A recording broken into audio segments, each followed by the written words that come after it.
In this video, we're going to learn how to use enumerate in Python to get an index variable when looping over an iterable like a string or list, and why it can be a better approach than using range. So if we want to output each string in this list, that's easy enough using a for loop.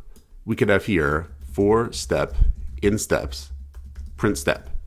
And if we save this and run the program here, we'll get the steps of that recipe output to the terminal. Now, steps in a recipe have an order, like step 1, step 2, step 3, and so on.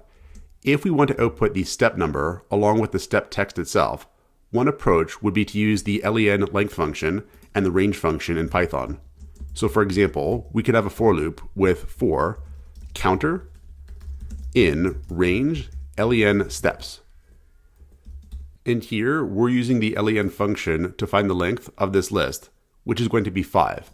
Then we have for counter in range 5. What that will have the loop do is run first with counter set to 0, then run again with counter set to 1, and go all the way up to counter being set to 4 before it stops. We could then output the actual step number using counter, and we can access the step text using counter as an index into the steps list. So here we'll have an f string inside a call to print.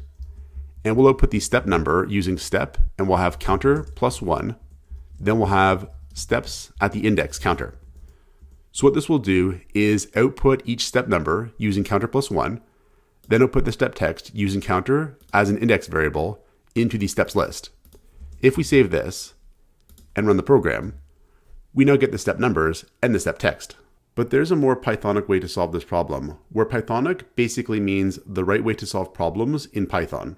What we could do is use the enumerate function instead, which will actually give us an index variable. So what we could have is for counter, comma, step in enumerate, and then we'll have steps here. So what enumerate is going to do is take an iterable as an argument and turn it into an enumerate object. The enumerate object is going to behave a lot like an iterable as far as this for loop is concerned. We'll get each step in the list steps with each iteration of the loop. But we'll also be given this counter variable, which by default is going to go from 0 to 1 to 2 to 3 and so on with each loop iteration. So then we could have print, and we'll have our f string, and we'll have step with counter plus 1, colon, then we'll have step. So here we've made things simpler because we're no longer having to use this index in the list steps. We also have this counter variable that we're given for free. We could save this and try it out. And now we get step 1, step 2, step 3, and so on. But we can actually make this even simpler because the enumerate function accepts an optional name parameter, start.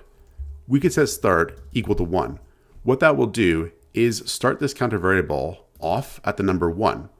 So now we don't even have to have counter plus 1 here.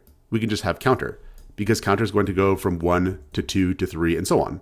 We can save this and try it again now, and we get step 1, step 2, and so on. So this approach is considered more Pythonic. We're not using an index here, we're not using plus 1, we're not having to call the len function. So this is a better way to do things than using range, generally speaking, when we want to loop over an iterable like a list or a string, and we want to have an index variable as well. Check out portfoliocourses.com, where we'll help you build a portfolio that will impress employers.